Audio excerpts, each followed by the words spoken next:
Asyifaah NIM 223141124 kelas PGMI 5D. Pokok bahasan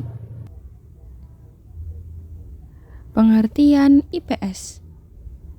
Ilmu pengetahuan sosial merupakan integrasi dari berbagai cabang ilmu sosial, yaitu sosiologi, sejarah, geografi, ekonomi, politik, hukum, dan budaya. Ilmu pengetahuan sosial dirumuskan atas dasar realitas dan fenomena sosial. Berdasarkan uraian yang telah dikemukakan di atas, dapat dinyatakan bahwa IPS yang dimaksudkan dalam studi atau penelitian ini adalah suatu mata pelajaran yang mengkaji kehidupan sosial yang bahannya didasarkan pada kajian sejarah, geografi, ekonomi, sosiologi, antropologi, dan tata negara. Tujuan pembelajaran IPS. Pendidikan IPS dipandang sebagai social studies, maka pendidikan IPS bertujuan untuk mengkaji masalah-masalah sosial pada umumnya dan kehidupan manusia pada khususnya.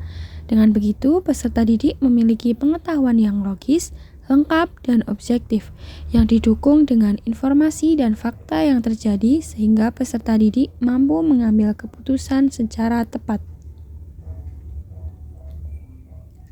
Pendidikan IPS dipandang sebagai civic education, maka pendidikan IPS bertujuan membentuk peserta didik menjadi warga negara yang baik, sehingga peserta didik mampu berperan aktif dan efektif dalam kehidupan masyarakat yang demokratis.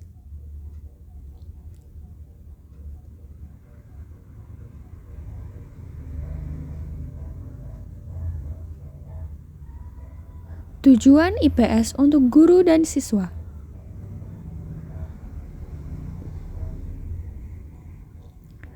Tujuan IPS untuk guru adalah agar mampu merencanakan, mengembangkan, dan membentuk kapasitas siswa yang menguasai informasi, nilai-nilai, dan kemampuan penting yang diperlukan untuk hidup di mata masyarakat.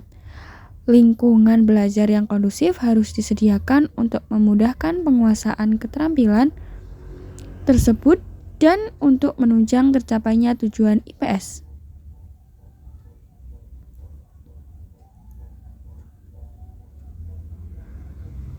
Tujuan IPS untuk siswa.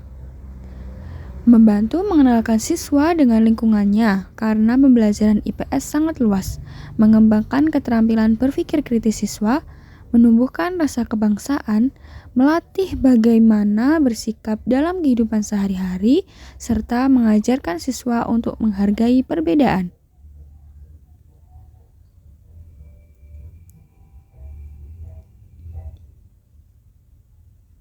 Hambatan pendidikan IPS. Hambatan yang dihadapi pendidikan IPS ialah hambatan keahlian dan akademik, hambatan fasilitas pendidikan, hambatan mutu buku pendidikan, hambatan administrasi dan manajemen.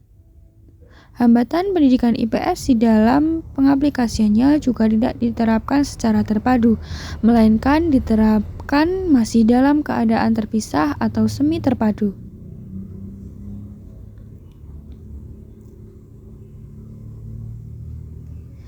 Bisa ditelusuri faktor utama yang menjadikannya tidak terpadu, di antaranya materi yang diajarkan tidak tersusun secara terpadu, materi IPS atau masih terlihat antara materi sosiologi, geografi, ekonomi, dan ilmu sosial lainnya.